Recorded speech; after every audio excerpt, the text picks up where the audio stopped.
न शक्यते वर्णयितुं गिरा तदा स्वयं तदन्तःकरणेन गृह्यते स्वयं तदन्तःकरणेन गृह्यते। ఓం శాంతి శాంతి శాంతి ఓం. సత్యార ప్రకాశం అధ్యాత్మ సత్సంగానికి వచ్చేసినటువంటి వారందరికీ నమస్తే, స్వాగతం, సుస్వాగతం.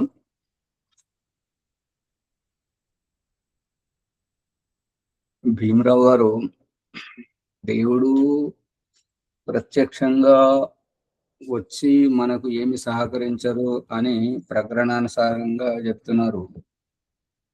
మరి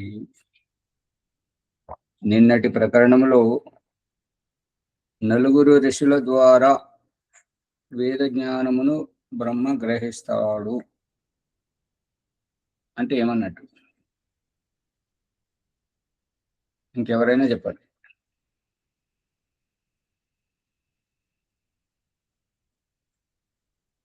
దేవుడు మనుషులకు ఉపదేశించేటప్పుడేమో అతనికి నోరు, వాక్కు, మాట్లాడే సామర్థ్యం అవేవి అక్కర్లేదు, అసమర్థుడు కాదు, పూర్ణ జ్ఞాని, పూర్ణ సమర్థుడు, సర్వజ్ఞుడు, సర్వవ్యాపకుడు అని చెప్పుకున్నప్పుడు మరి మనుష్యుల నుండి నలుగురు ఋషుల నుంచి బ్రహ్మ వేద జ్ఞానమును గ్రహించేటప్పుడు అదేలాగా మనలో మనము ఆలోచించుకోవడానికి వాక్కుల చెవులు అవసరం లేదు, మననం చేసుకోవడానికి. అదేవిధంగా స్వామి సూర్యప్రకాష్ గారు విషయాన్ని పట్టుకోలేదు, అందుకే మీరు ప్రయత్నిస్తున్నారు. ఆచార్య ద్రష్టగా ఉండి చూస్తాడు కదా, మన సహస్రారంలో ఉంటాడు అని, ప్రతి ప్రాణిలో ఉంటాడని. అది మనకు దృష్టాంతం చూపిస్తున్నాడు. ఏంటంటే అధ్యాపకుడు చెప్పింది పిల్లలు అర్థం చేసుకున్నారా లేదా అనేటువంటిది అధ్యాపకుడు. మనం ఎవరికైనా పని చెప్తే పశువును సైతం మనము అదేదైనా పంట చేను తినడానికి పోతే గద్దించి పెడితే వెనక తిరిగి వస్తుంది. దాని అభిప్రాయం ఏంటి? మాట్లాడ తిరిగి వస్తుంది అంటే నాది నిండింది, నేను వస్తున్నా అన్నట్టు. మీరు ఎంత అమాయకంగా ఉన్నారు మీరు. నాది నిండిందని కాదు, నేను అక్కడికి పోతే యజమానుడు వచ్చి బడతతో బాదుతాడు, కొడతాడని చెప్పేసి భయం. నందం గారు చెప్పండి, అర్థమవుతుందా లేదా?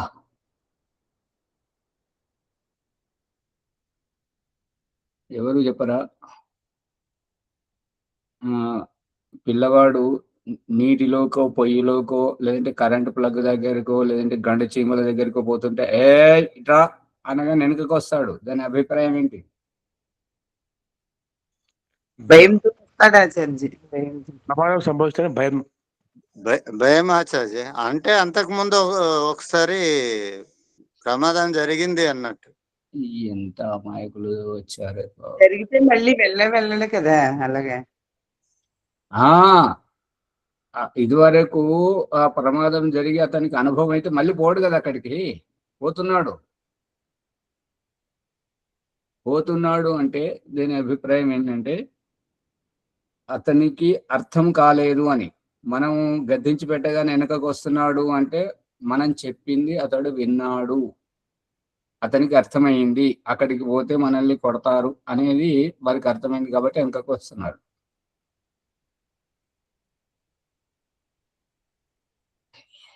ఇప్పుడు సభలో ప్రవచనకర్త అది ఉపదేశం చేస్తుంటే శ్రోతలు చప్పట్లు కొడతారు, ఈలలు వేస్తారు. దాని అభిప్రాయం ఏంటి?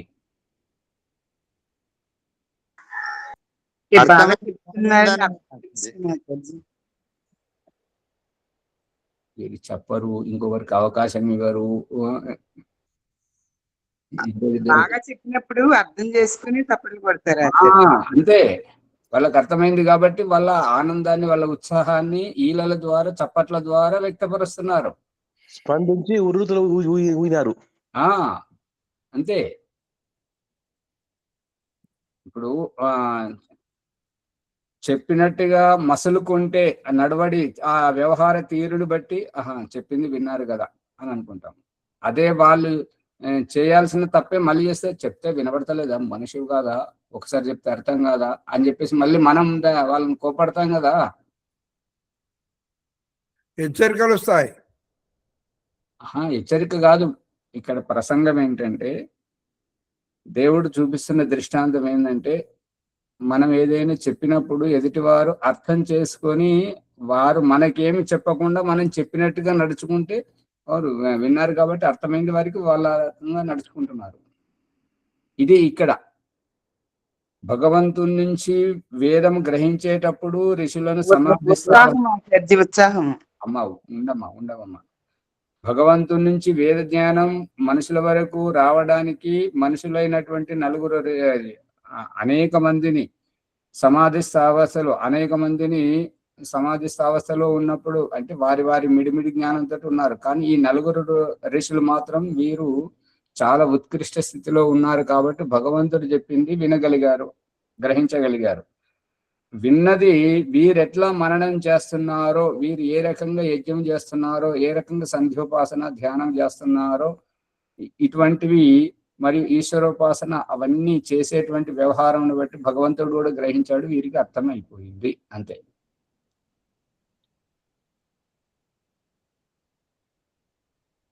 సూర్యప్రకాష్ గారు పట్టుకుంటున్నారా లేదా? కుశాగ్ర బుద్ధుడు అంతే అంతే. అందుకని మనము భగవంతుని నుండి మనం గ్రహించడానికైతేనేమో శాస్త్రం ప్రమాణం ఉంది, కానీ మన నుండి భగవంతుడు ఎలా గ్రహిస్తున్నాడు అనే దాని మీదనే ఈ విద్యాలయాలు, ఈ గురుకులాలు, ఈ ఆశ్రమాలు, ఈ పాఠశాలలు, ఈ కాలేజీలు, ఈ యొక్క సామాజిక వ్యవస్థను నియంత్రించేటువంటి అధికార వర్గం అంతా దాని మీదే ఉంది.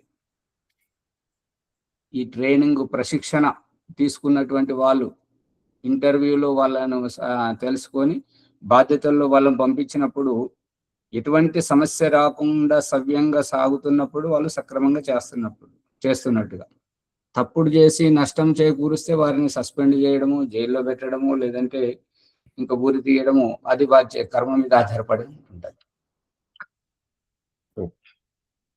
ఇంకా కూడా అర్థం కాలేదా? అవగతం అయింది సార్.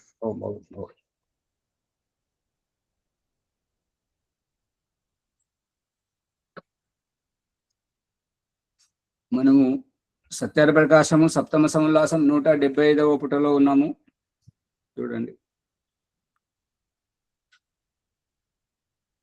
75వ పుటలోకి వెళ్ళే కంటే ముందు 74వ పుటలో దేనిలో సృష్టి క్రమము ప్రత్యక్షాది ప్రమాణములు ఆప్తులకు పవిత్రాత్ములకు సంబంధించిన వ్యవహారముల కంటే విరుద్ధ కథనము ఉండదో అది ఈశ్వర కృతము.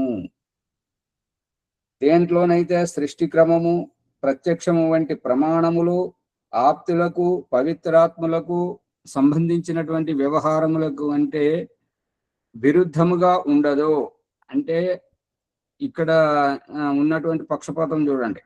ఏమంటున్నాడంటే సృష్టి క్రమము ప్రత్యక్షాది ప్రమాణములు ఎవరికి? ఆప్తులకు పవిత్రాత్ములకు సంబంధించిన వ్యవహారం,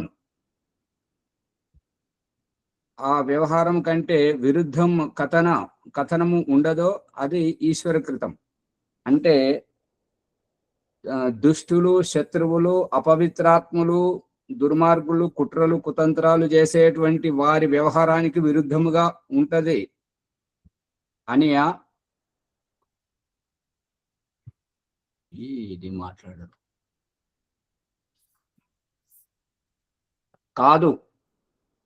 కాదు.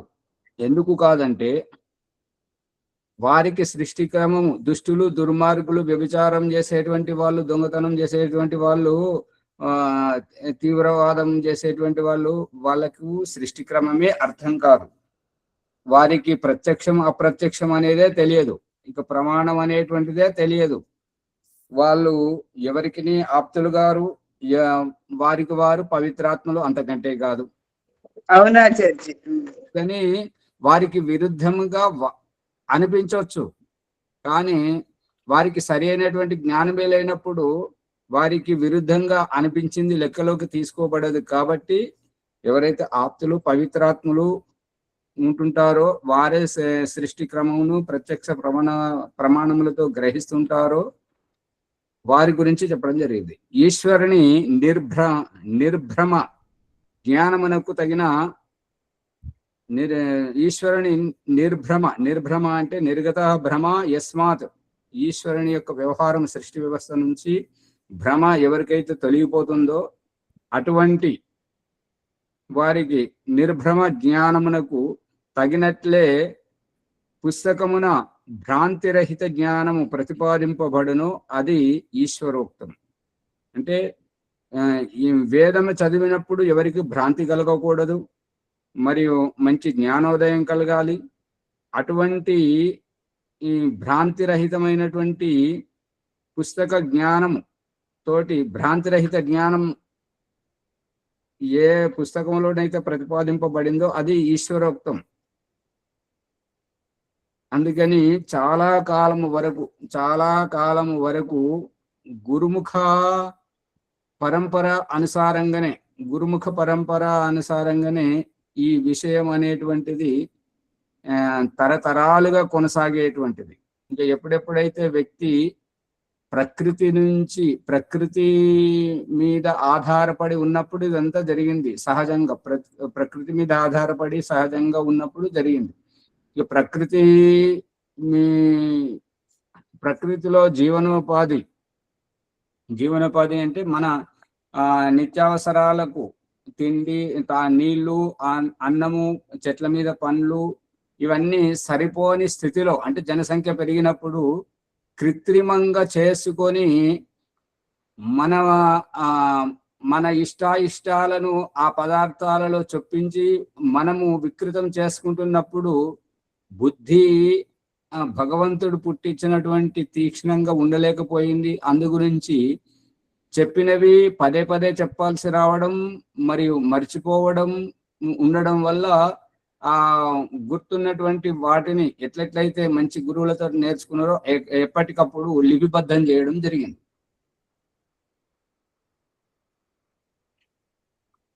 లిపిబద్ధం చేయాల్సినటువంటి అవసరం ఉండదు. ఇప్పుడు మళ్ళీ మనం పుస్తకంలో చదువుకున్నదైనా కూడా చింతన మనన నిధిధ్యాసనము చేయడానికి దయానంద సరస్వతి లాంటి కుశాగ్ర బుద్ధి గల వారికి అసలు దృష్టియే లేనటువంటి విరజానందం లాంటి వాళ్ళు కూడా విద్య బోధన చేయడానికి అనుకూలమైనటువంటిది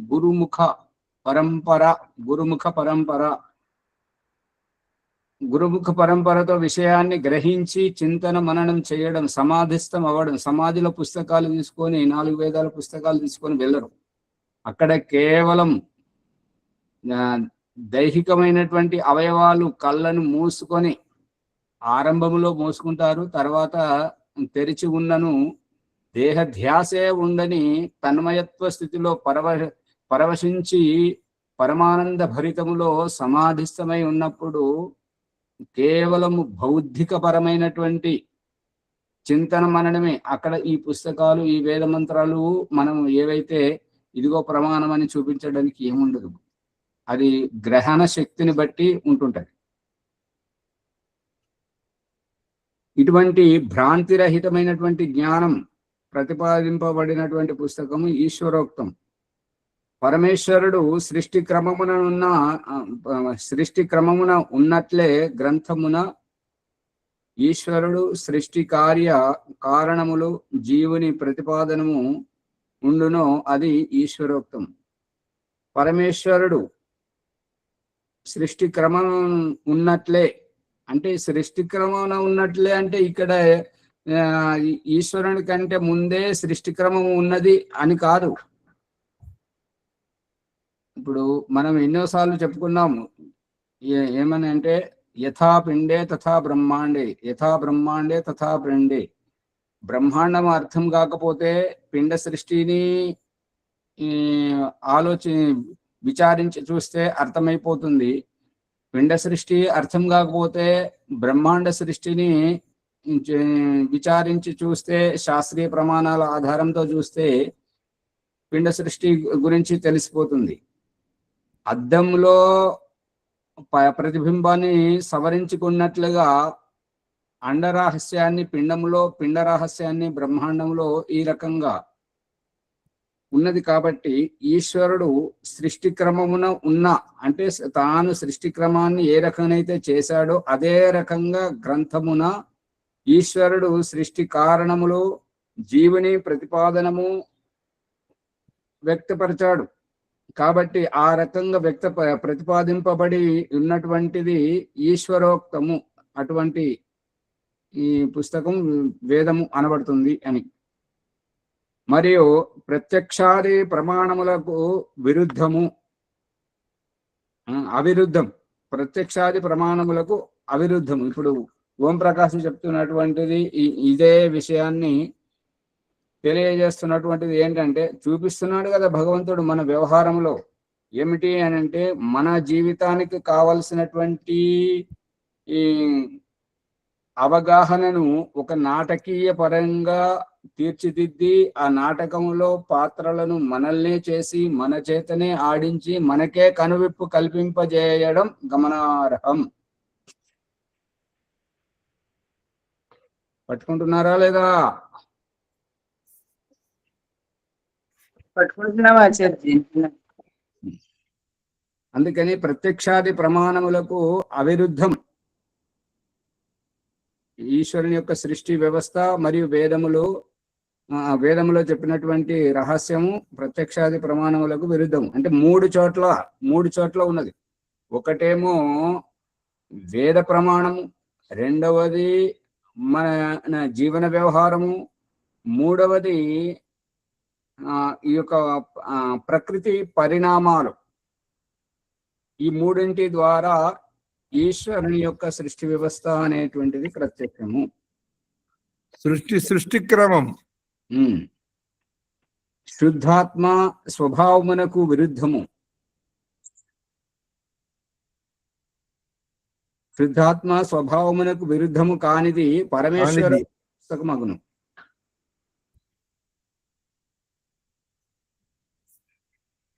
శుద్ధాత్మ అంటే ఏ ఆత్మలోనైతే కల్పిత భ్రాంతులు లేవో, ఒకటికి ఒకటిగా తప్పుగా అర్థం చేసుకునేటువంటి స్వభావం లేదో, అటువంటి వారికి విరుద్ధము కానిది అంటే స్వానుకూలమైనటువంటిది పరమేశ్వరోక్త పుస్తకమగును. అట్టిదే వేదము, బైబిలు, ఖురాను మున్నగు పుస్తకములు అట్టివి కావు.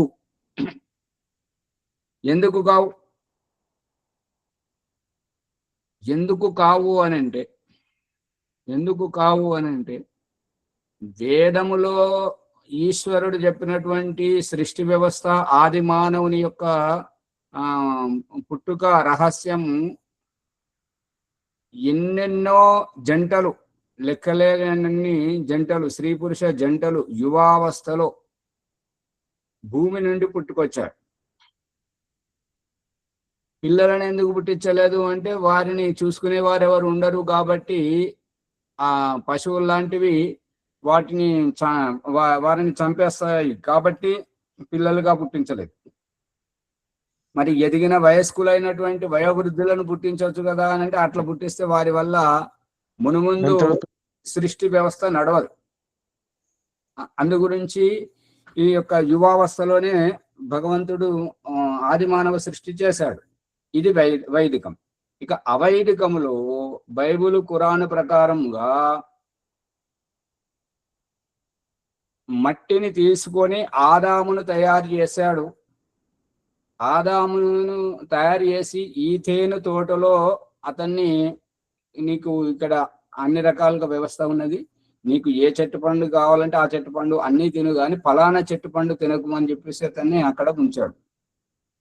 అతడు కాలక్షేపం చేసుకుంటూ కొంతవరకు ఉన్నాడు. కానీ అతనికి ఒక్కడే ఉండడం వల్ల బిక్కుమన్నట్టుగా విక్షిప్తమయ్యేటువంటి స్థితిలో అతన్ని వ్యవస్థితం చెయ్యాలి అని అంటే అతనికి ఇంకొకరు తోడు కావాలి. కాబట్టి అతన్ని ప్రగాఢ సుషుప్తావస్థలో పడుకోబెట్టి అతని పక్కటెముకను తీసి ఆ ఎముకతోటి అవ్వను తయారు చేసి స్త్రీ పురుషుల జంటను ఆ ఈతని తోటలో వదిలాడు. వదిలి ఆ అవ్వకు కూడా అదే విషయం చెప్పాడు. ఏమనంటే, ఈ తోటలో ఉన్న ఏ చెట్టు పండు అయినా తినొచ్చు, కానీ ఫలానా చెట్టు పండు తినకు అని చెప్పేసి చెప్పడం జరిగింది. ఏ చెట్టు మీద పండు అయితే తినకూడదని చెప్పడం జరిగిందో ఆ చెట్టు మీదే సైతాను అనేటువంటిది దేవుడికి విరుద్ధమైనటువంటి ఇంకొక జాతి ఉన్నది. ఆ సైతాను అనేటువంటిది ఈ ఆదామును అవ్వను పదే పదే ప్రలోభ పెడుతూ ప్రేరేపించేసరికి ఒకరోజు ఉండబట్టలేక అవ్వ ఆ చెట్టు పండును తిన్నది. తిన్న తర్వాత అయ్యో మనం నగ్నంగా ఉన్నాం, అయ్యో నాకు ఇట్లా కనపడుతుంది, నీ శరీరం ఇట్లున్నది, నా ఇట్లున్నది అని చెప్పేసి వాళ్ళు చెట్టు ఆకులు చుట్టుకోవడం మొదలు పెట్టారు. ఇప్పుడు దీనిని బట్టి ఏం తెలుస్తుంది అంటే, ఏ చెట్టు పండు అయితే తినొద్దని దేవుడు చెప్పాడో ఆ పండును తింటే వీరికి జ్ఞానోదయం కలిగింది. సిగ్గు, మొహమాటం అనేటువంటి బిడియం అనేటువంటివి కలగడం, దీనిని చూసి ఓర్వలేని దేవుడు ఆదాము అవ్వను శపించడం, ఇదంతా చిల్లర వ్యవహారంగా అనిపిస్తుంది. అందుకని విరుద్ధం. వెలుగుతుందా? ఓం ఆచారి, ఓం. ఇక్కడ మొదలు సృష్టి చేసినప్పుడు మట్టిని తీసుకొని చేసిండు కదా, రెండవసారి అవ్వని చేసినప్పుడు అదే మట్టితో చేయొచ్చు కదా. ఆ నిద్రపుచ్చి పక్క ఎంప తీసి చేయడం ఏంటిది? డిఎన్ఏ జీన్స్ కావాలి కదా, భిన్నమైపోతుంటాయి. అంటే అడగాల్సిన ప్రశ్న ఏంటంటే, సరే ఆదామును అవ్వను సృష్టించాడు, ఈ విషయం అది 13:12 వస్తున్నది. అది ఆదాము 13:14 వస్తుంది. ఆదాము అవ్వను సృష్టించాడు, సరే వాళ్ళిద్దరూ అమైతుని సృష్టి, భగవంతుని సృష్టి. ఇక వాళ్ళిద్దరు కలిసి శారీరకంగా కలిసి మైథునం చేసినప్పుడు సంతానం కలుగుతుంటది. ఇంతవరకు ఏ దోషము లేదు. కానీ వాళ్ళకు పుట్టిన బిడ్డలు వంశాన్ని ముందుకు నడిపించాలంటే ఎవరితో కలవాలి? తల్లితో కలవాలా, కూతురుతో కలవాలా, అన్నచెల్లెలు కలవాలా? అది వారి వారి వివేకం మీద వదిలిపెట్టాలి, మనం దాంట్లో వదిలిపెట్టద్దు.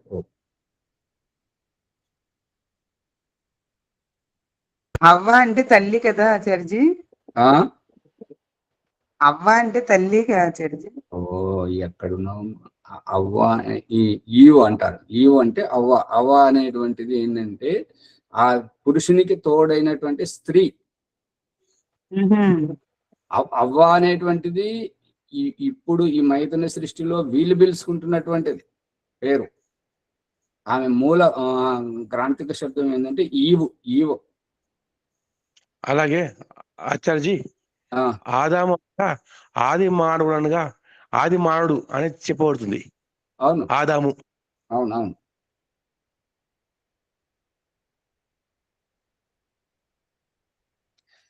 అనగా 13వ 14వ సముల్లాసములో ఈ విషయము స్పష్టంగా వ్యాఖ్యానము చేయబడును. ప్రశ్న: వేదము ఈశ్వరుని నుండి కలుగు ఆవశ్యకమేమీ లేదు.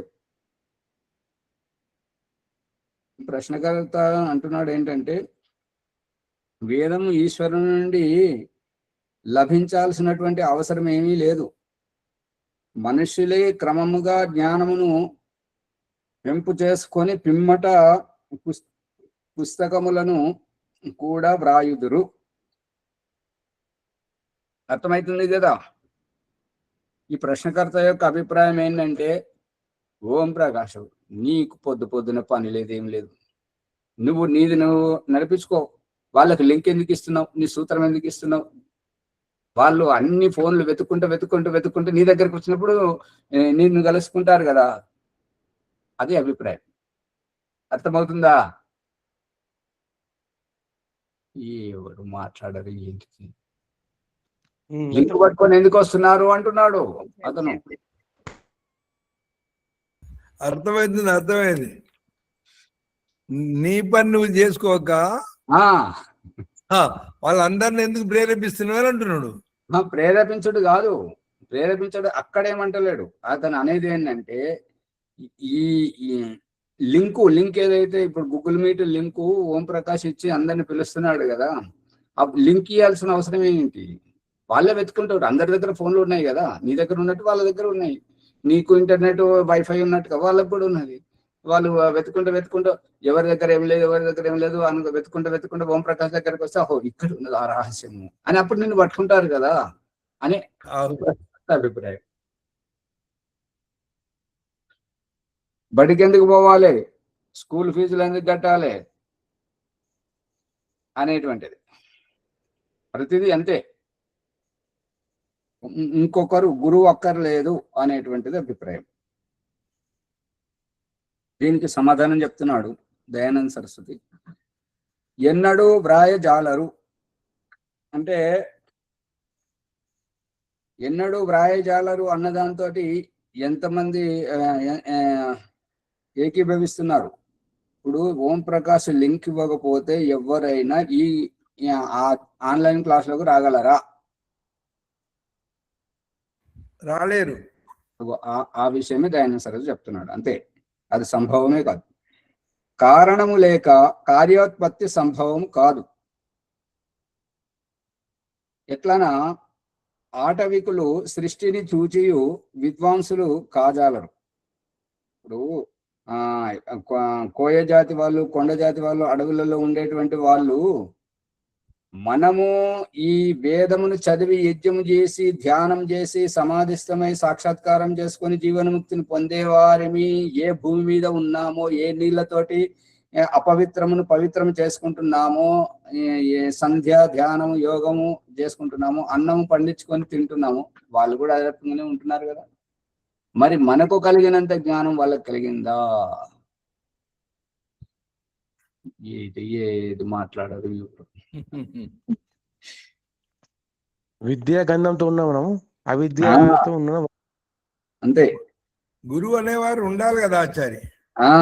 అంటే వాళ్ళకు జ్ఞానం లేదని కాదు, జ్ఞానము అర్థం చేసుకునే తెలివి ఉన్నా చెప్పేవారు లేరు. అంతే. ఇది వారికి శిక్షకులు చెప్పేవాళ్ళు ఉన్నా వినేవాళ్ళు ఉండరు. విన్నా కూడా అర్థం కాదు కొంతమందికి ఆచార్య. అమ్మగారు మీరెక్కడున్నారు అని అంటే ఈ వికృతమైనటువంటి సమాజంలో ఉన్నారు. ఇదేంటంటే ఈ వికృత సమాజానికి దూరంగా అడవిలో ఉంటున్నటువంటి వారి గురించి చర్చ జరుగుతుంది.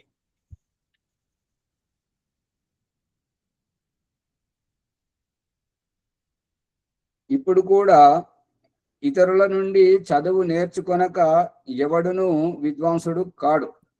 ఇప్పుడు పిల్లలను బడికి పంపకండి. వారికి ఎంత యోగ్యత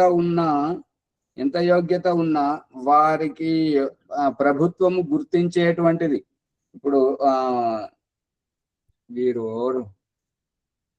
ప్రభాకర్ గారు, నారాయణ ఖేడు గారి వాళ్ళ అబ్బాయి సమస్య ఏంటంటే ఎన్నో గురుకులానికి వచ్చి శిబిరాల్లో పాల్గొని స్వాధ్యాయం చేసి యజ్ఞం చేసి అన్ని చెప్పేటువంటి నైపుణ్యం చాలా బాగున్నా మరి అక్కడ వాళ్ళకు బిఎడా ఎంఏడా ప్రభాకర్ గారు?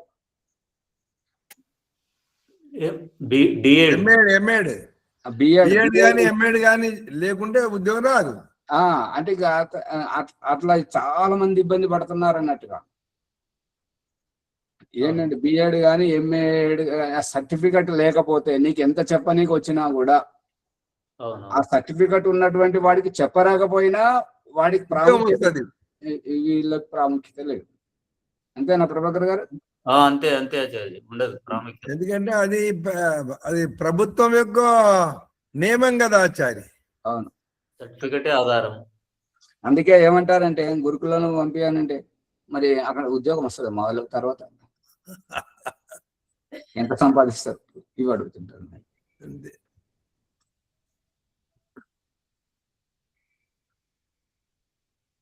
ఇప్పుడు ఈ కంది కృష్ణమూర్తి గారు అదే ప్రయత్నం చేస్తున్నారు అన్నట్టుగా.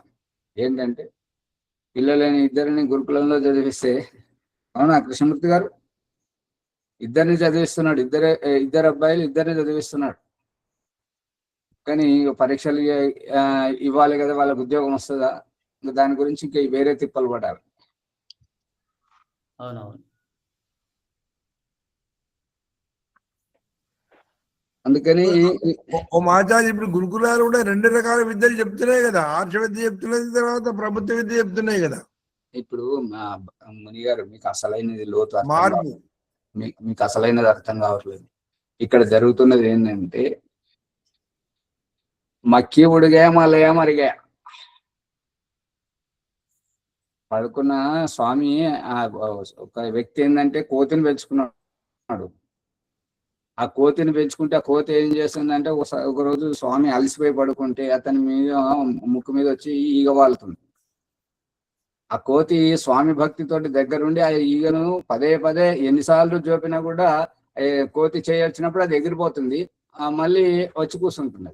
దాంతో కోతి విసిగిపోయి వచ్చి తుపాకుతోటి కాల్చింది, ఈగను కాల్చింది. కానీ ఆ శబ్దానికి ఈగ ఎగిరిపోయింది. ఆ గుండు, అది తుపాకీ గుండు వచ్చి మళ్ళీ స్వామికి తగలడం వల్ల అది చచ్చిపోయింది. మక్కి ఉడిగా మళ్ళీ మరిగా. అంటే ఈ వేద విద్య ఏదైతే వేదము ద్వారా ఏ జ్ఞానం అయితే పరమేశ్వరుని మానవ జాతికి బోధించాలని అనుకున్నాడో, అది గురుకుల విద్యతోటి వేద విద్యను ఎక్కడైతే చెప్తున్నారో అక్కడ యోగ్యత ప్రామాణికంగా సూటిగా విషయాన్ని చెప్పడం జరుగుతుంటుంది. ఇక ఈ సూటిగా చెప్పేటువంటిది ఈ మెకాలే, ఈ విదేశీ పాఠ్యక్రమంతో ఈ పాఠశాల స్కూల్ కాలేజీల వాళ్ళు ఒకటి పెట్టుకున్నారు. ఇక్కడ ప్రమాణ పత్రం ఉన్నవారికే ఉద్యోగం. వాళ్ళు ఎందుకు పెట్టుకున్నారు అని అంటే గురుకులాలను నిర్వీర్యం చేయడానికి ఈ పాఠ్యాంశం పెట్టారన్నట్టుగా. అంటే మా ఈ స్కూల్ పాఠశాలలో కాలేజీలలో పాఠం చెప్పాలి అంటే నీ దగ్గర యోగ్యత ఉండాలి. యోగ్యత మా స్కూల్ కాలేజీలలో చదివిన వారికి మేము ఇస్తాం కాబట్టి వాళ్ళకు ఉద్యోగ అవకాశాలు ఉంటాయి. మీ దగ్గర ఉన్న వారికి మీది ప్రమాణం లేదు కాబట్టి మీరు వాళ్ళకు ప్రమాణ పత్రం ఇవ్వరు కాబట్టి అది ఎక్కడ అది ఏమంటదంటే ప్రామాణికంగా ఉండదు కాబట్టి చెల్లుబడి కాదు. అందుకని ఇక వాళ్ళు నిరుద్యోగ అవస్థలో ఉండి ఎన్నాళ్ళు కొనసాగుతారు అనేటువంటిది ఇది విదేశీ కుట్ర.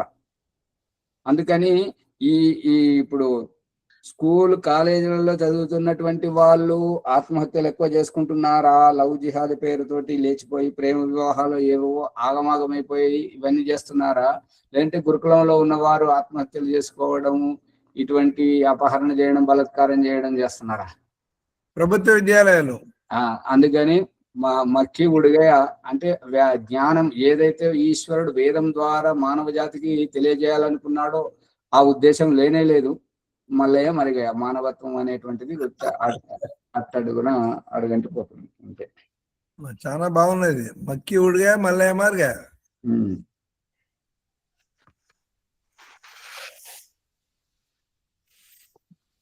అందుకని ఇప్పుడు కూడా ఇతరుల నుండి చదువు నేర్చుకొనక ఎవడును విద్వాంసుడు కాడు. అట్లే పరమేశ్వరుడు సృష్టి ఆది యందు ఆ ఋషులకు వేద విద్య ఉపదేశింపకున్నను వారు ఇతరులను చదివింపకున్నను ఎల్లరూ అవిద్వాంసులై ఉండెడి వారు. ఇతరులకు దృష్టాంతం అడవిలో నుండు శబరులు బిల్లులు మున్నగు వారు. భీల్ అంటారు కదా. ఇప్పుడు ఎవరు ఇతను వాల్మీకి పేరేంటి? మొదటి పేరు మంచి పేరు ఉన్నది వాల్మీకి. రత్నాకరుడు. రత్నాకరుడు. కానీ అతను చేసే వృత్తి భీల్. వాళ్ళను వెంటాడే వాళ్ళను అలా చంపేటువంటి వాళ్ళను భీల్ అంటుంటారు. అందుకే మరి పండిట్జీ ఇట్లా బిల్లులు అని పెట్టిన బిల్లులు అని పెడితే చదివే వాళ్ళు పిల్లులు అనుకుంటూ చదువుతుంటారు. పిల్లులు అదొక రకమైన జాతి కదా. అంతే. ఆటవిక జాతి. ఉమ్. అడవి జాతి అంతే. ఆర్యావర్త దేశము నుండి శిక్షను పొందనంత వరకు ఈజిప్టు, గ్రీసు, యూరోపు మొదలగు దేశములలో ఉన్న మనుష్యులలో కొంచెం కూడా విద్య లేకుండెను. ఆర్యావర్త దేశం నుండి అంటే ఈ గురుకుల విద్యను పొందనంత వరకు ఈజిప్టు, గ్రీసు, యూరోపు మొదలైన దేశాలలో ఉన్న మనుషులలో కొంచెం కూడా విద్య లేకుండెను. ఇంగ్లాండ్ నుండి కొలంబసు మున్నగు వారు అమెరికాకు వెళ్ళక ముందు వేల కొలది, లక్షల కొలది, కోట్ల కొలది సంవత్సరముల నుండి అక్కడ ఉన్నవారు మూర్ఖులు, అవిద్వాంసులుగానే ఉండిరి. తదుపరి సుశిక్షను పొందుట వలన విద్వాంసులైరి. అట్లే సృష్టి ప్రారంభమున పరమేశ్వరుని వలన విద్యా శిక్షల పొందుట వలన ఉత్తరోత్తర కాలమందు విద్వాంసులగుచూ వచ్చిరి. అర్థమవుతుంది కదా స్పష్టంగా? అర్థమైందా ఆచార్య? సా పూర్వేషామపి గురు కాలేనానవచ్ఛేదాత్. ఈ సూత్రము ఎంత చిన్నగా, ఎంత సరళంగా ఉందో అంతే నిగూఢమైనటువంటి రహస్యము. ఇది అర్థమైతే వ్యక్తికి ఇక కొదవే ఉండదు. ఓం ప్రకాష్ చెప్పేటువంటి చూపిస్తుంది కదా దేవుడు దృష్టాంతం, చూపిస్తుండు కదా దేవుడు దృష్టాంతం అనే దాని వెనక ఈ సూత్ర రహస్యమే. భగవంతుడే గురువుగా ఉండి మనకు విద్యను బోధిస్తున్నాడు వ్యావహారికంగా. అట్లా కూడా నిత్యుడుగా వస్తుంది. నిత్యుడు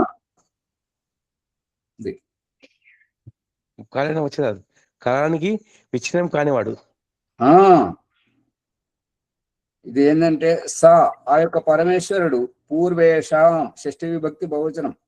పూర్వేషాం అంటే పూర్వ సృష్టిలలో ఉన్నటువంటి వారికి,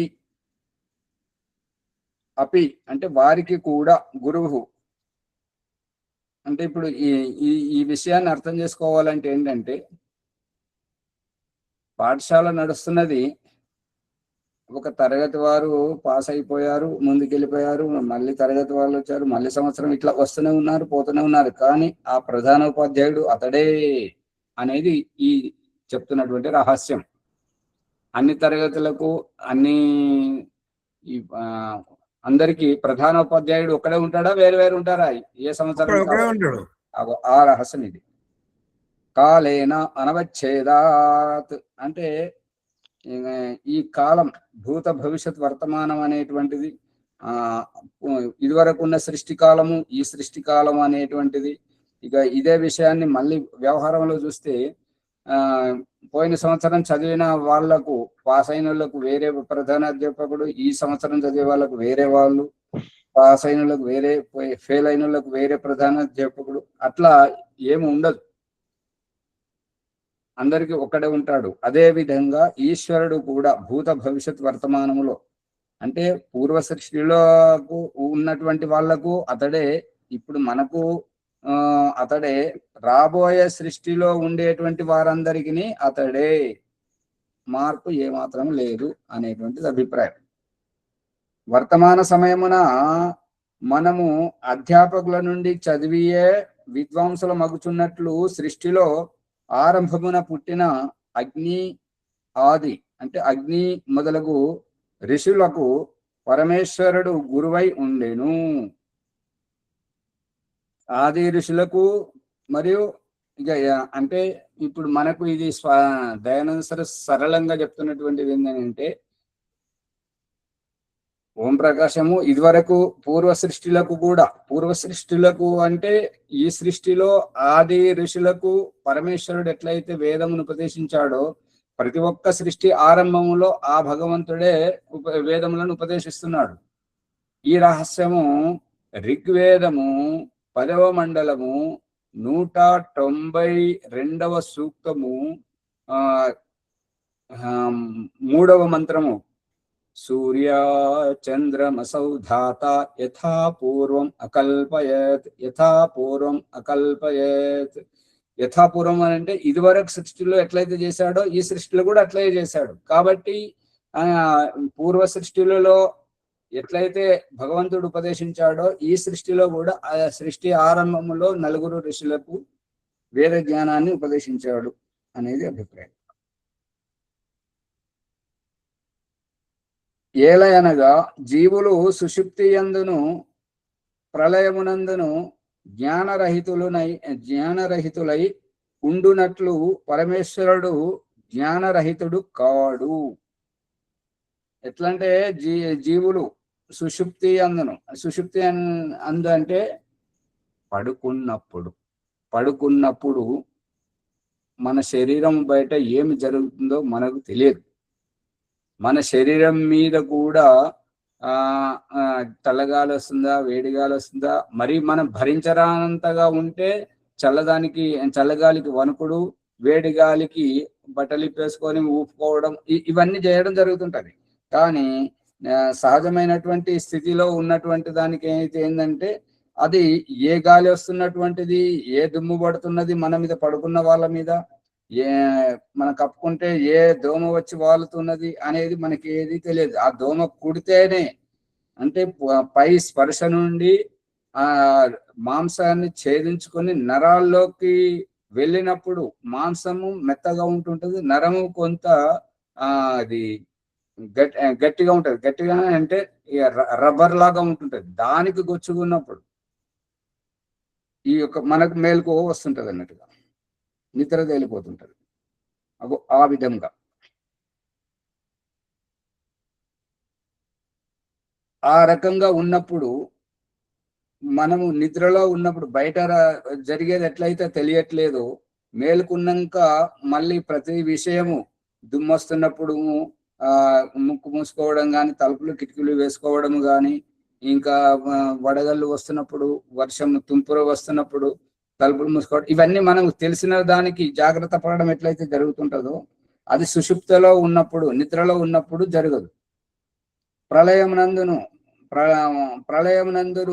ఇప్పుడే ఈ ప్రళయం అనేటువంటి పరిస్థితి ఏంటంటే భూకంపము వచ్చినప్పుడు ఆ యొక్క శిథిలావస్థలలో కూరుకుపోయినటువంటి వారికి బయట విషయం ఎట్లయితే తెలియదో, ఈ యొక్క ప్రళయములో దేహం మాత్రమే చిన్న భిన్నం అవుతుంటది. ఆత్మలకు ఏమి కాదు. ఆత్మలు ఆకారం లేనివి, పట్టుకు రానివి, అణువు కంటే సూక్ష్మమైనటువంటివి. కాబట్టి ఆత్మలకు ఏమి కాదు. ఆ ఆత్మలు ఈ ఆత్మలను ప్రళయంలో ఏం జరుగుతుంటది అని అంటే, సాయంత్రము వంట చేసేటప్పుడు పిల్లలు అరుస్తూ ఎగురుతూ ఉంటుంటారు. నిద్రకు వచ్చినప్పుడు వాళ్ళని తల్లి పడుకోబెడుతుంటుంటది. పడుకోబెట్టినటువంటి తల్లి తన పనంతా ముగించుకొని భర్త వచ్చి ఆయనకు భోజనం పెట్టి ఆయన తిని పడుకుంటాడు. తల్లి కూడా తను వెళ్ళిపోయేటప్పుడు ఆ పిల్లవాడిని తీసుకెళ్లి పడక గదిలోకి తీసుకెళ్లి పడుకోబెడుతుంటారు, తన పక్కన పడుకోబెట్టుకుంటది. ఇక్కడ మనం తెలుసుకోవాల్సిన రహస్యం ఏంటంటే, పిల్లవానికి తెలియని విషయం మాదిరిగా సాయంత్రం పడుకునేటప్పుడు అమ్మ వంటగదిలో ఒక పక్కకు పడుకోబెట్టింది, లేదంటే సోఫాలో పడుకోబెట్టినటువంటి అమ్మ మనము పొద్దున నిద్రలేసేటప్పుడు పడక గదిలోకి ఎలా వచ్చాం? ఇది రహస్యం. ఇక్కడ జీవుల పరిస్థితి ఆ రకంగా ఉంటుంటది. అందుకని ఈ యొక్క ప్రళయమును చూడలేరు.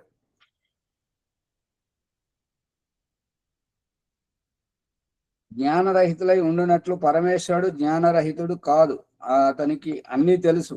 ఇప్పుడు ఏంటంటే, ఏ రకంగానైతే సాయంత్రము అల్లరి చిల్లరగా ఆడుకుంటున్నటువంటి నిద్రకు వచ్చినప్పుడు ఏడుస్తున్నటువంటి విషయము తల్లికి తెలుసు, తను పడుకోబెట్టింది తెలుసు. ఇప్పుడు తాను వెళ్ళి పడుక గదిలో పడుకుంటుంది కాబట్టి తాను లేని అనుపస్థితిలో ఇతడు నిద్ర నుండి లేస్తే ఏడుస్తాడనేటువంటి నేపంతోటి ఆ పిల్లవాడిని కూడా తాను వెళ్ళేటప్పుడు పిల్లవాడిని తీసుకెళ్లి తనతో పాటు పడక గదిలోకి తీసుకెళ్లి పడుకోబెడుతుంది. అందుకే పడక గదిలోకి ఎందుకు వచ్చిండు, ఎలా వచ్చిండు అనేది తల్లికి తెలుసు, తండ్రికి తెలుసు, కానీ ఆ పిల్లవానికి తెలియదు. అందుకే ఈశ్వరుడు ఈ యొక్క జీవులు సుషుప్తి యందును ప్రళయమునందును జ్ఞానరహితులై ఉండునట్లు పరమేశ్వరుడు జ్ఞానరహితుడు కాదు. అతని జ్ఞానము నిత్యము కాబట్టి నిత్యము లేక ఎన్నడూను నైమిత్తిక ప్రయోజనము సిద్ధింపదని నిశ్చితముగా ఎరగవలయను. అతని జ్ఞానం అంటే ఈశ్వరుని యొక్క జ్ఞానం నిత్యము కాబట్టి, అంటే ఈశ్వరుని జ్ఞానం నిత్యమైనప్పుడు జీవుడి జ్ఞానం నిత్యం ఎందుకు కాదు అని అంటే, ఈ ఈశ్వరుడు సర్వజ్ఞుడు సర్వవ్యాపకుడు, జీవుడు నిత్యుడు అల్పజ్ఞుడు అల్పజ్ఞుడు కాబట్టి అల్పశక్తి సామర్థ్యం గలవాడు కాబట్టి అతని అల్పత్వమే అతని అజ్ఞానము వల్లనే ఈ జన్మలను ఎత్తడము, ఈ సుఖ దుఃఖాలను అనుభవించడం ఇవన్నీ జరుగుతున్నటువంటివి. కాబట్టి నిమిత్తము లేక ఎన్నడూను నైమిత్తిక ప్రయోజనం సిద్ధింపదని నిశ్చితముగా ఎరగవలయను. నిమిత్తము లేక అంటే జీవుడికైతేనేమో దుఃఖమున్నది కాబట్టి దుఃఖము నుంచి బయటపడడము అతని నిమిత్తం, ఉద్దేశం, జీవితం యొక్క లక్ష్యము. పరమేశ్వరునికి అటువంటిది లేదు కాబట్టి ఈ నిమిత్తముతోటి జీవుడు ప్రయత్నం చేస్తున్నాడు కాబట్టి నైమిత్తిక ప్రయోజనము జీవుడికి సిద్ధిస్తుంది. పరమేశ్వరునికి అటువంటి నిమిత్తమేది లేదు కాబట్టి ఆ నైమిత్తిక ప్రయోజనము సిద్ధింపదని నిశ్చితముగా తెలుసుకోవాలి.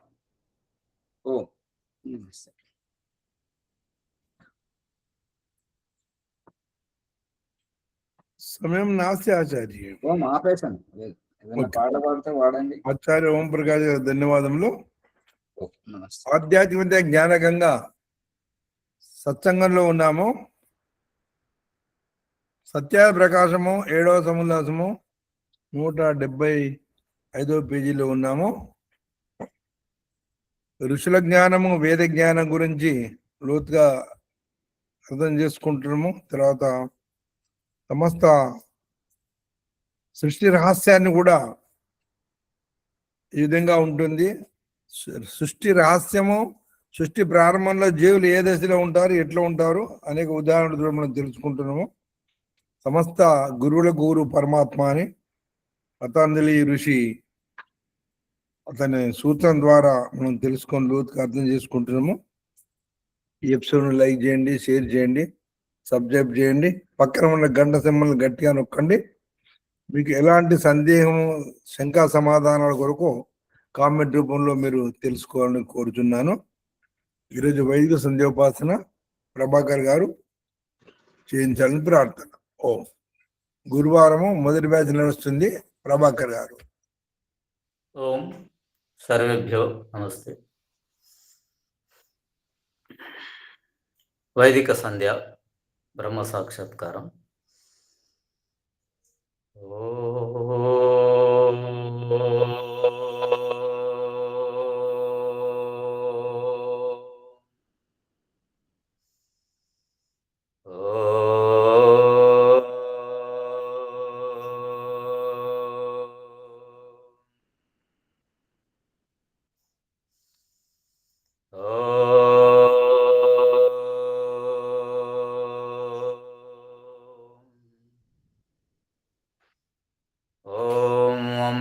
अमृतोपस्तरणमसे स्वाहा. ओम अमृतापिदा नमसे स्वाहा. ओम सत्यं यशः श्रीर्मयि श्रीः श्रेतां स्वाहा. ओम शन्नो देवीरभिस्तय आपो भवन्तु पीतये संयोरभिस्रवन्तु नः. इंद्रिय स्पर्श मंत्र. ओम वाक् वाक्. ओम प्राणः प्राणः. ओम चक्षुः चक्षुः. ओम श्रोत्रं श्रोत्रम्. ओम नाभिः. ओम हृदयम्. ओम कंठः. ओम शिरः.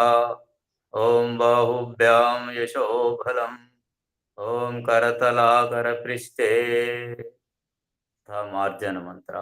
ఓం భూ పునాతు శిరసి ఓం భువ పునాతు నేత్రయోః ఓం స్వః పునాతు కంఠే ఓం మహ పునాతు హృదయే ఓం జనః పునాతు నాభ్యాం ఓం తపః పునాతు పాదయోః ఓం సత్యం పునాతు పునః శిరసి ఓం ఖం బ్రహ్మ పునాతు సర్వత్రా. ప్రాణాయామ మంత్ర. ఓం భూః ఓం భువః ఓం స్వః ఓం మహా ఓం జనః ఓం తపః ఓం సత్యం. అఘమర్షణ మంత్ర. ఓం ఋతం చ సత్యం చ విద్యా తపసోऽధ్యజాయత తతో రాత్ర్యజాయత తతో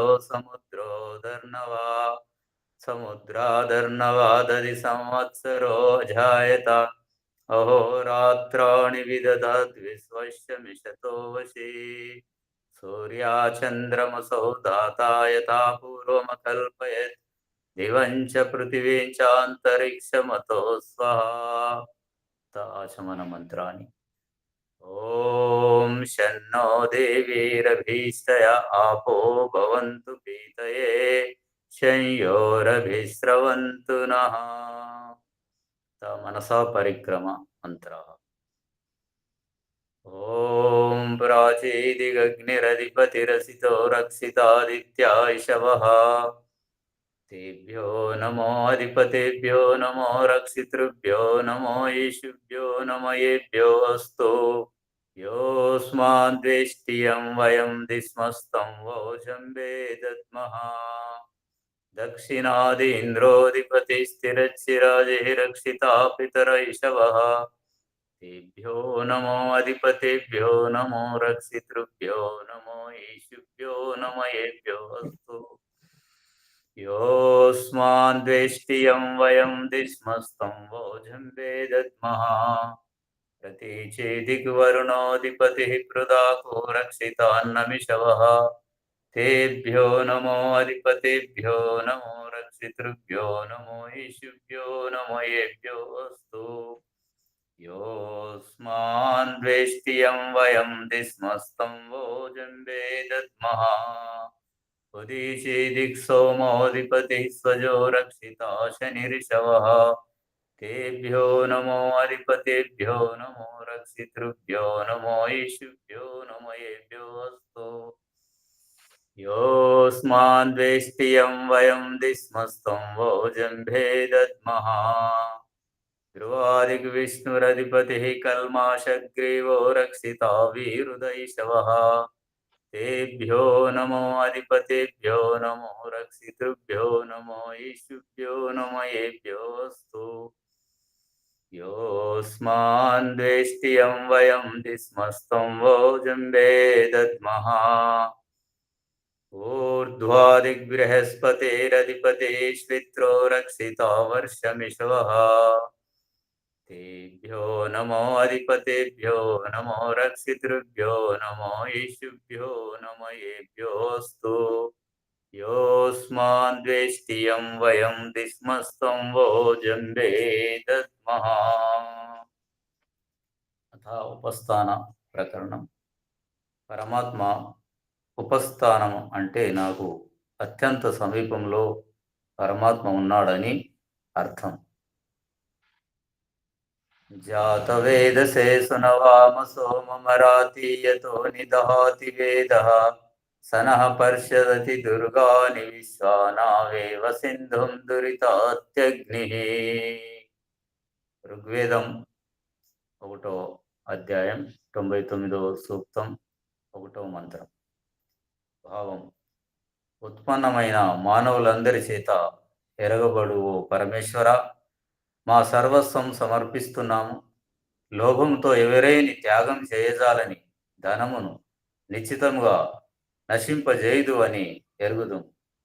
ఓ అగ్ని ప్రకాశ స్వరూప, ఎలాగైతే భయంకర అలల మధ్య ఒక కుశల నావికుడు ఆవలీలగా గమ్యం చేర్చున్నట్లే నీవు మా దుఃఖ దౌర్మనస్యాలను పరిష్కరించి తరింపజేస్తున్నావు. చిత్రం దేవానాముదగాదనీకం చక్షుర్మిత్రస్య వరుణస్యాగ్నేః ఆప్రాధ్యా వా పృథివీ అంతరిక్షం సూర్యాత్మా జగతస్తస్తు షచ్చా. యజుర్వేద మంత్రం అధ్యాయం 7 42వ మంత్రం. భావం: ఓ వరణీయ ప్రకాశక అగ్నిస్వరూప ఈశ్వర, ఇంద్రియోత్కర్షంతో కనులకు విందుగా చిత్ర విచిత్రమైన సకలాండ పిండ బ్రహ్మాండం యొక్క ద్యుస్థానము భూమి మరియు అంతరిక్షానికి సూర్యుడు ఆత్మ మాదిరిగా జగత్తు అంతటిని స్థిరంగా ఉంచుతున్నాడు కాబట్టి సుస్థిరమై ఉన్నది. ఉదిత్యం జాతవేదసం దేవం వహంతి కేతవః దృశే విశ్వాయ సూర్యం. యజుర్వేద మంత్రం 33వ అధ్యాయం 31వ మంత్రం. భావం: ఉదయించబోయేటి ఉత్పన్నమైన వారందరి చేత ఎరగబడుచున్న దివ్య స్వరూపుని కిరణములు తీసుకొని పోతున్నాయి. ఆ విశ్వ బ్రహ్మాండీయ సూర్యుని దృశ్యాన్ని చూస్తున్నాను. ఉద్వయం తమసస్పరిశ్వః పశ్యంత ఉత్తరం దేవం దేవత్రా సూర్యమగన్మ జ్యోతిరుత్తమం. ఇది యజుర్వేద మంత్రం 35వ అధ్యాయం 14వ మంత్రం. భావం: మనమంతా మన అజ్ఞాన అవిద్య మూర్ఖత్వాన్ని ఏవగించి అన్ని విధాల పైకి లేచి తమ ఆత్మికోన్నతి వైపుకు చూసుకోవాలి. మన మొట్టమొదటి ఆధ్యాత్మిక ప్రేరణాదాయకుల నుండి నేటి వరకు అందరము ఆ ఉత్తమ జ్యోతి స్వరూప సూర్యదేవుని వద్దకే చేరుకుంటున్నాము. తర్వాత ప్రాయశ్చిత మంత్ర ప్రకరణం. ఇక ఈ దినమంతా వ్యావహారికంగా సమయస్ఫూర్తితో ఎంత చేసినా ఎక్కడో తప్పిదం జరిగింది. అందుకే చేరుకోవాల్సిన చోటికి చేరుకోలేకపోయాం. కాబట్టి సంధ్యోపాసన ముగించుకొని తిరిగి రావడం గమనారం. అందుకే ఈ ప్రాయశ్చిత మంత్ర ప్రకరణం. ప్రాయశ్చిత మంత్రం: తచ్చక్షుర్దేవహితం పురస్తాత్ శుక్రముచ్చరత్ పశ్యేమా శరదశతం జీవేమా శరదశతం శృణయామా శరదశతం ప్రభ్రవామా శరదశతం అధీనాస్యామ శరదశతం భూయచ్చ శరదశతాత్. ఇది యజుర్వేద మంత్రం 36వ అధ్యాయం 24వ మంత్రం. ప్రాయశ్చిత మంత్ర ప్రకరణ భావం: ఇక తప్పు చేయను, ఇంకొక అవకాశం ఇవ్వమని ప్రాధేయపడి ప్రార్థించడం. అతడు చక్షు మాదిరిగా జీవాత్మకు హితం చేయుటకు మున్ముందు సంచరిస్తున్నాడు. అందుకే 100 శరదృతులైనా చూడగలం, 100 శరదృతులైనా జీవించగలం, 100 శరదృతులైనా వినగలం, 100 శరదృతులైనా మాట్లాడగలం, 100 శరదృతులు పూర్ణ స్వేచ్ఛ స్వాతంత్రంతో ఉండగలం, 100 శరదృతుల కంటే కూడా ఎక్కువగా జీవించగలం. ఈ విధంగా భగవంతుని అస్తిత్వమును అవగాహన గావించుకోవటం వలన మన ఆధ్యాత్మిక నిష్కర్షమే నిర్మల శాంత స్వభావం. ఓం శన్నో దేవీరభిస్తయా ఆపో భవంతు పీతయే శంయోరవే స్రవంతు నః. యజుర్వేద మంత్రం 36వ అధ్యాయం 12వ మంత్రం. అత గాయత్రి మహామంత్రం. ఓం భూర్భువః స్వః తత్సవితుర్వరేణ్యం భర్గో దేవస్య ధీమహి ధియో యో నః ప్రచోదయాత్. సమర్పణం. ఏ ఈశ్వర దయానిదే, నీ కృప వలన నేను చేస్తున్న జప ఉపాసనాది కర్మంలో మూలంన ధర్మార్థ కామ మోక్షములని చతుర్విధ పురుషార్థములను ఇప్పుడే నాకు అనుగ్రహింపుము స్వామి. నమస్కార మంత్రం.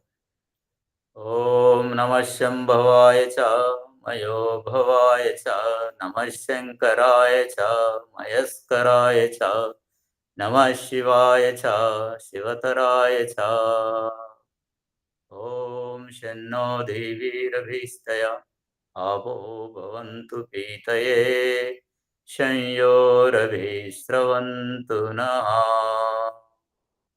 ఇది వైదిక సంధ్యా బ్రహ్మ సాక్షాత్కారం. ఓం సర్వేభ్యో నమస్తే.